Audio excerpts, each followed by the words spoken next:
Maganda dito, meron na siyang built-in na keyboard, tapos pwede pang iba-ibahin yung ilaw. Remote control na rin siya, tapos as you can see, no? Yan, meron din siyang air mouse. Kung mahilig ka manood sa TV mo and problema mo rin yung pagsa-search kasi kailangan pa isa-isahin yung mga letters kapag magta-type ka, no? Ito yung marirecommend ko sa'yo. Ito yung ating remote control na meron ng air mouse as well as yung kanyang built-in keyboard.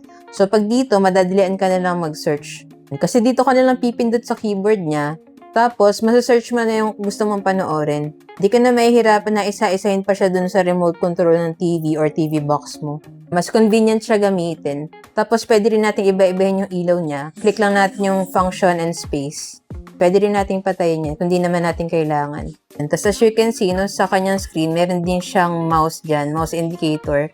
Kasi ito is air mouse din siya. So, madali natin control kasi natin gustong pumunta.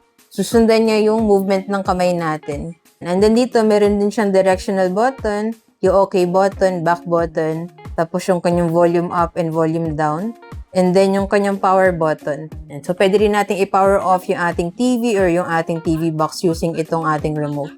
Maganda pa dito, rechargeable na rin siya. So, pag nalobat, di na natin kailangan lagyan ng battery, i-charge na lang natin siya gamit yung cable na kasama niya.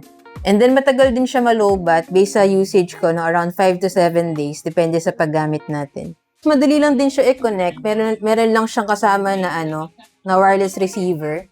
Ilalagay rin natin dun sa USB port ng TV box or TV natin and then gagana na siya. Magko-connect na siya automatically. So right now, dito ko siya ginagamit sa TV box ko. Pwede rin yun sa mga smart TV, projector, as well as sa PC or laptop kung gusto natin siyang gamitin na wireless mini keyboard. So, kung interested din kayo sa ganitong wireless mini keyboard / air mouse, alternative remote control sa mga TV, TV box, smart TV natin, check nyo na lang po dyan sa Yellow Basket. Dyan ko nabili yung sa akin para same quality and legit store din yung mapagbilan nyo. So, yun lang. Sana nakatulong tong video. If you have any other questions, just let me know in the comments and follow for more tech content.